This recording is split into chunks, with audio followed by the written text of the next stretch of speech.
How's it going, y'all? It's Phil here with our mini farm. So, as you can see behind me, my broccoli plant has been completely destroyed. This is the first time that I've actually been able to grow broccoli successfully. Usually I either don't get enough sun, so I don't get ahead, or they just get devoured by bugs.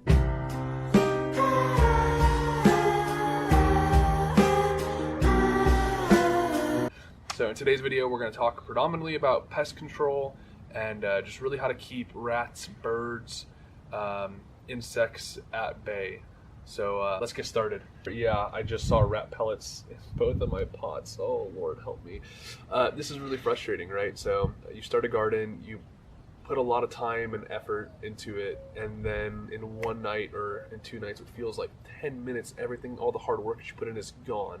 So realistically, this is my fault. I'm a little bummed out. This is the first year that I've ever been able to grow broccoli heads successfully. But I kept keeping up with the pest control, right? So it was like a month and a half of nothing happening. The broccoli was growing really well. All of my lettuces, all my spinaches had no more pressure from cabbage moths. So I got too cocky. And realistically, what I'm going to start doing is every week I'm going to keep up on pest control. The biggest problems that we have here in McKinney, Texas are going to be rats. We have a lot of housing developments that are going up, and rats are just getting displaced from their fields. A lot of restaurants being shut down. What we're seeing, what I read an article on, was that with restaurants being shut down or not having as many customers, rats are going further from restaurant trash cans more into like subdivisions looking for food. So I think what I'm going to do is I'm going to start on a pattern of once a week treating my full entire garden for pests. Right? I like to stay as organic as possible, so I'm going to show you my favorite pest methods that have worked in the past for me and which I'm going to start implementing now. For the first one, we'll go in an order. Insects, biggest enemy here is going to be cabbage moths, right? So I don't really like to use BT, but I do use BT. If you guys don't know what BT is, it's a bacteria that essentially consumes the insides of cabbage moth stomachs. So when they eat it, it eats them from the inside out. Cabbage moths are horrible. I've had full entire crops of lettuces get wiped out in 2 days. They start off really small, and then within like a week, they're just these massive caterpillars that just nonstop eat.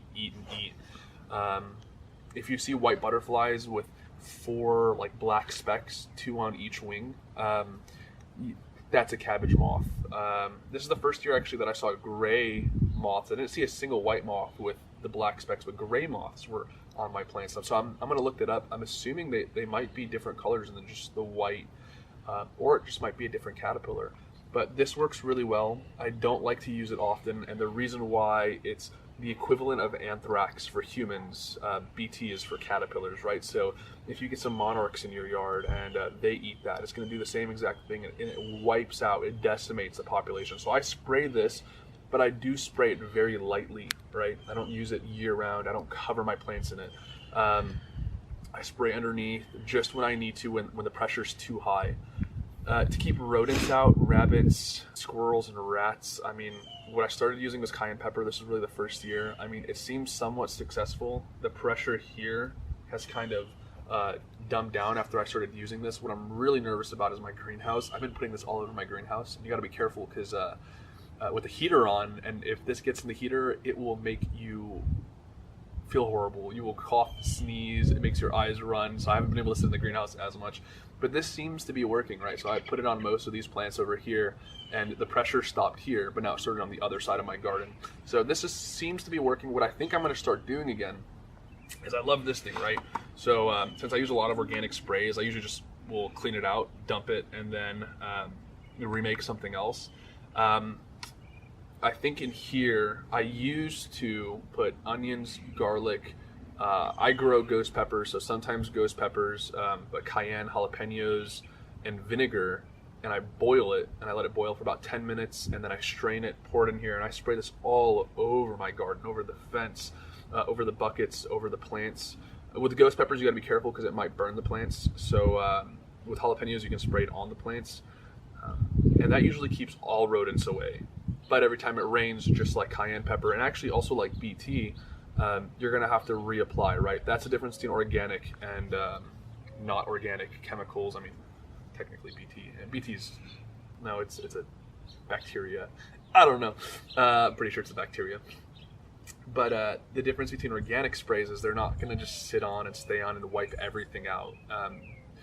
They're just as efficient sometimes, but I have noticed when I did use chemicals, it worked a lot better. But I have a little one, so I would like to stay as organic as I can now. And in long term, when you look at studies done, chemicals actually have a short term good effect and then a long term bad effect. But organic has a short term. It's harder to do in the short term, but then in the long term, it's actually better. So realistically, I'm really bummed out, and now that I'm seeing rat pellets in these, I'm even more bummed out. I think I'm going to turn these white buckets into another pest prevention is different herbs. Lavender, mint, rosemary really deter rodents. I think all these white buckets are just going to be herbs. Then my green buckets, my 5 gallons, are going to be vegetables. The next video is going to be really cool. I don't know if it's this next one or 2 videos. We're going to be pretty much building out the full thing. My family's coming over for my birthday, and we're kind of doing like a barn raising party, but a garden raising party. I'm really excited about that one. So stay tuned. I'll keep you all updated on this. I hope this helped.